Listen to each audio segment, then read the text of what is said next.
Shalom, salam sejahtera di dalam nama Tuhan Yesus. Telah cukup lama saya tidak membuat konten edukasi tentang iman Kristen.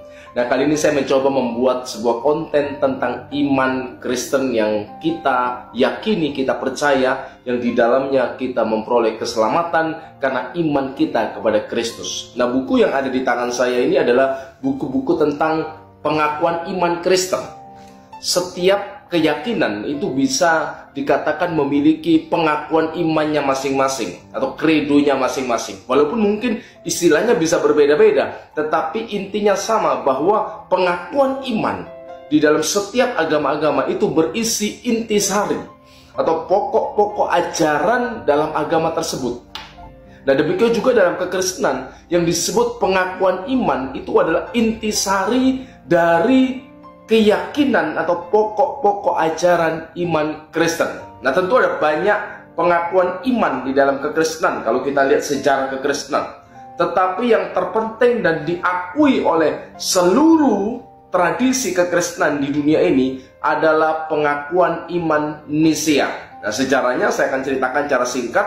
Waktu itu di abad keempat muncul sebuah ajaran sesat yang bernama Arianisme, di mana pelopornya adalah Arius. Ia mengajarkan bahwa ada waktu di mana kalimatullah atau logos itu belum ada. Dengan lain kata, ia mengatakan bahwa sang firman, kalimatullah, logos itu diciptakan. Ia katakan kana waktun lam yakun fihi. Ada waktu di mana kalimatullah atau firman itu belum ada. Nah, tentu gereja menolak ajaran ini. Sebab sebagaimana Allah itu kekal, demikian firman-Nya kekal, karena firman itu bersama-sama dengan Allah NRK sejak pada mulanya.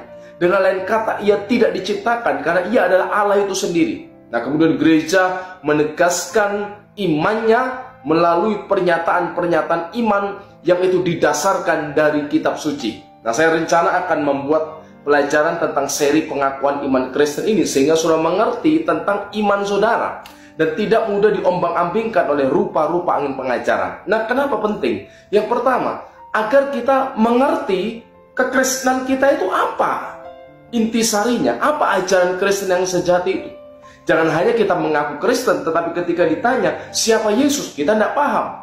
Ketika ditanya tentang Trinitas, kita tidak mengerti. Ketika ditanya tentang konsep keselamatan dalam iman Kristen, kita tidak tahu. Jangan sampai kita memiliki atau bersikap demikian. Kita tidak mengerti apa-apa tentang iman kita. Tetapi ketika orang lain bertanya, kita bisa menjelaskan, kita bisa menjawab. Bahkan kita menyaksikan siapa Yesus kepada orang-orang yang belum percaya kepada Yesus Kristus sebagai Tuhan dan Juru Selamat. Yang kedua, kenapa pengakuan iman Kristen itu begitu penting? Untuk membedakan kekristenan itu dari keyakinan-keyakinan yang lain. Kalau bicara tentang aspek moralitas dari agama, kita tahu setiap agama hampir mengajarkan apa yang namanya nilai-nilai kebaikan. Walaupun mungkin ada standar yang berbeda. Jangan mencuri, jangan membunuh, engkau harus berbuat baik, peduli akan kemanusiaan. Hampir semua agama mengajarkan hal itu. Tetapi apa yang membedakan kekristenan dari keyakinan yang lain? Yakni dari segi ajaran. Jangan sampai kita tidak bisa melihat dan mengerti perbedaan dari kekristenan, ya kan? Perbedaan kekristenan dari agama-agama yang lain. Sehingga akhirnya kita menganggap, oh, semua agama sama saja. Semua agama mengajarkan kebaikan. Akhirnya yang terparah dari pemikiran yang semacam ini, seseorang akan dengan mudah meninggalkan Yesus. Karena ia berpikir, oh, semua agama sama. Yang penting semua agama percaya adanya Tuhan. Semua agama mengajarkan kebaikan. Kemudian melakukan pernikahan beda agama atau meninggalkan iman Kristennya. Dan ia akhirnya kehilangan keselamatan. Yang ketiga, kenapa pengakuan iman itu begitu penting? Untuk menegaskan identitas kekristenan kita dari bid'ah-bid'ah atau bidat-bidat Kristen, yakni kelompok yang mengaku Kristen tetapi sejatinya mereka bukan Kristen karena tidak memiliki mata rantai ajaran yang jelas yang bersambung kepada para rasul. Nah, saya akan mengutip sebuah tulisan dari buku ini. Penulis buku ini mengutip pernyataan Irenaeus, seorang bapak gereja yang hidup di abad kedua, hidup sekitar tahun 140, tidak terlalu lama dari kematian Rasul Yohanes. Ya kan, masih sangat dekat. Rasul Yohanes menulis Injilnya di akhir abad pertama, sekitar tahun 90-an. Irenaeus ini hidup tahun 140-an. Ia menulis demikian, gereja tersebar di seluruh dunia sampai ke ujung-ujung bumi. Namun iman yang telah diterimanya dari para rasul dan murid-murid mereka adalah iman kepada satu Allah Bapa yang Maha Kuasa dan kepada satu Kristus Yesus Anak Allah yang menjadi daging bagi keselamatan kita dan kepada Roh Kudus. Dikatakan gereja tersebar ke seluruh dunia, tetapi mereka menerima iman yang sama dari para rasul.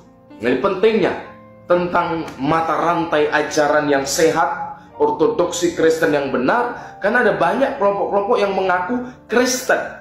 Bahkan mungkin mereka mencampur adukkan kekristen dengan keyakinan-keyakinan yang lain, tetapi mereka sama sekali tidak bisa membuktikan mata rantai rasuli pengajaran mereka yang bersumber kepada para rasul. Yang salah satu ukurannya, percayakah mereka kepada pengakuan iman Nisea? Ya kan? Anda bisa mencari browsing di internet apa isi pengakuan iman Nisea.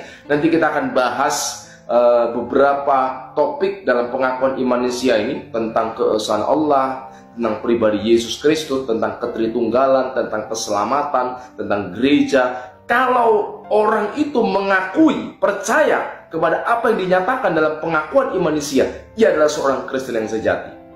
Tetapi kalau ia mengaku Kristen tetapi ia tidak percaya pada salah satu pernyataan, ya kan, salah satu bagian dari pengakuan iman Nisea, ia tentu bukan Kristen yang benar. Kenapa? Karena seluruh isi dari pengakuan iman Nisea itu bersumber dari kitab suci seperti akan kita pelajari nanti. Nah, kiranya di awal pendahuluan ini bisa membuka wawasan kita sehingga kita semakin rindu, semakin ingin belajar, semakin ingin mendalami dan berakar, bertumbuh, berbuah di dalam Kristus. Amin. Tuhan Yesus memberkati.